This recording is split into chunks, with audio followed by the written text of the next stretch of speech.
వాయులింగం కోసం తిన్నడిని, ఆడి గూడాన్ని, అడవిని నాశనం చేసి వాయులింగాన్ని తెచ్చుకుంటా. ఆ తిన్నడు సామాన్యుడు కాదు. అతన్ని దాటి వాయులింగాన్ని చేరడం అసాధ్యం.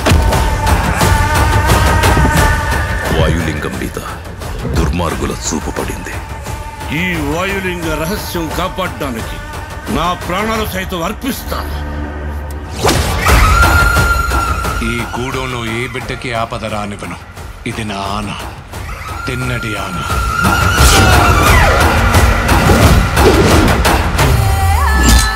శివుణ్ణి రాయంటావా? రాయిని రాయనక ఏమంటారు నెమలరాని? వినపడని వాడికి విన్నపాలెందుకు, వీళ్ళకి దండాలెందుకు? దేవతని ధిక్కరించేవాడికి, పెద్దల మాటకు విలువ ఇవ్వనోడికి ఈ కూడెంలో చోటు లేదు. ముందా రాయిని తీసుకెళ్లి అడవిలో పడేస్తే గానీ నీకు పిచ్చి తగ్గదు. తప్పు మావా, అలా అనకూడదు.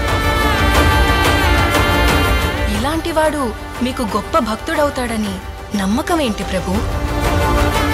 నీతో పాటి నేను ఆ సమయం కోసం ఎదురు చూస్తూ ఉన్నాను.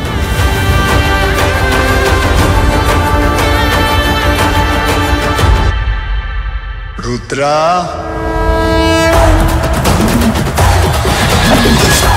ఎవరు నువ్వు? ఆ పెద్దోళ్ళందరికంటే నేనే పెద్దోడిని. నన్ను మించిన శివభక్తుడా ఈ సృష్టిలో లేడు. ఏమో అనుకున్నాను.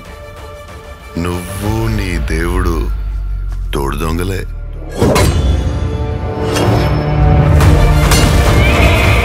శివయ్య అని మనసారా పిలు. అది జన్మలో జరగదు. ఓ సంతటోడివా? వెలివిద్యలో నీకన్నా గొప్పవాడొకడు ఉన్నాడని తెలిసి అతని బొట్టని వెళ్ళి తెప్పొట్టించింది నువ్వే కదా.